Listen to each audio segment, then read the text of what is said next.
હા અહીંયા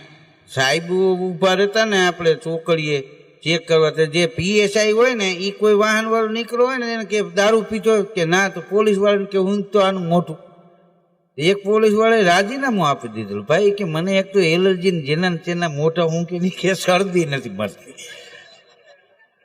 આ એક છકડા વાળાનું મોટું હું કહે પોલીસે આમાં હોવો દીધા હાલે કોલગેટ ને બ્રશ લેતો જાય છે કે આમાં બીજા મરી જાય ભાઈ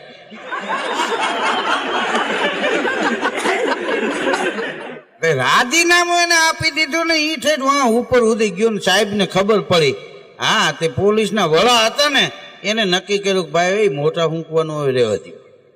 હા એને કાચની ભૂંગળી આપી કે હવે આ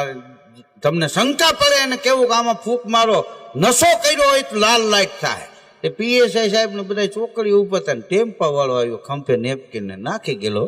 સાહેબે રોકાયો ટેમ્પો હે ઉભો રાખ બ્રેક મારી બોલો સાહેબ દારૂ પીધો અરે સાહેબ આમાં તમને વાંચવું આવડે અમે નવરા આમાં સાઈઝ પીવાનો વારો ન હોય દારૂ પીતો હોય તો આ ભૂંગળીમાં ફૂંક માર કેમ એ કે પીતો હોય છે તો આમાં લાલ લાઈટ થાય ટેમ્પા વાળો કે સાહેબ મેં જિંદગીમાં કોઈ દી ફૂંક મારી નથી મને ફૂંક મારતા ફાવે નહીં આમાં કેમ ફૂંક મારવી આ વીઆઈપી ભૂંગળી સાહેબ કે એમાં કાંઈ નહીં તો કેમ ફૂંક મરાય આમાં ઓલો ટેમ્પા વાળો કે સાહેબ એ મોટામાં ભૂંગળી નાખીને કે ફૂ ત્યાં લાલ લાઈટ થઈ તો સાહેબ ભાગી ગયા ટેમ્પા વાળો દાંત કાઢતો કાઢતો સીટ નીચે કોથળી તોડીને પીતો ગયો ને હાંકી ગયો